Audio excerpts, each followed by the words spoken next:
வணக்கம். நான் உங்கள் அக்குபஞ்சர் மருத்துவர் சாய் சுப்புலட்சுமி கனகராஜ். இன்னைக்கு குடல் சுத்தம், உடல் சுத்தத்துக்கான முதல் அடிப்படை விஷயம். அப்ப குடல சுத்தமா வச்சுக்க வேண்டியது அவசியம். நெறைய விஷயம் நம்ம YouTubeல சொல்லிட்டு வந்துட்டுருக்கோம்னாலும், இன்னைக்கு ஒரு சிம்பிளான ஒரு ரெமெடி நான் உங்களுக்கு சொல்றேன்.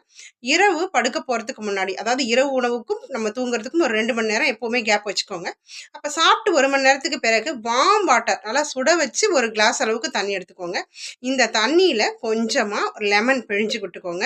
கொஞ்சமா விளக்கெண்ணெய். இந்த விளக்கெண்ணெய், லெமன் அப்படிங்கிறது ஒரு 10 டிராப்ஸ் இருக்கலாம். அதுக்கு மேற்கொண்டு அப்படிங்கிறது உங்களுக்கு ஒத்துக்கும் அப்படின்னா தாராளமா நெறைய சேர்த்துக்கலாம். ஒத்துக்காதுன்னா அந்த 10 டிராப்ஸ் அதாவது 10 துளிகள் மட்டும் விட்டுக்கோங்க.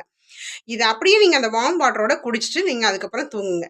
அதுக்கப்புறம் எதுவும் நீங்க சாப்பிடாதீங்க. இத மட்டும் நீங்க ரெகுலரா ஃபாலோ பண்ணிட்டு வந்தீங்க அப்படின்னாக்கா, காலையில எழுந்திருச்சு நமக்கு வந்து அந்த குடல் வந்து புழுக்களும் சரி, உடல்ல உள்ள நச்சுக்களையும் சரி, இது வெளியேற்றக்கூடியதா இருக்கும். இதனால உடல் வந்து ஆரோக்கியமா இருக்கும். பல்வேறு நோய்கள் இதுல வந்து நிரந்தரமா வெளியாகறத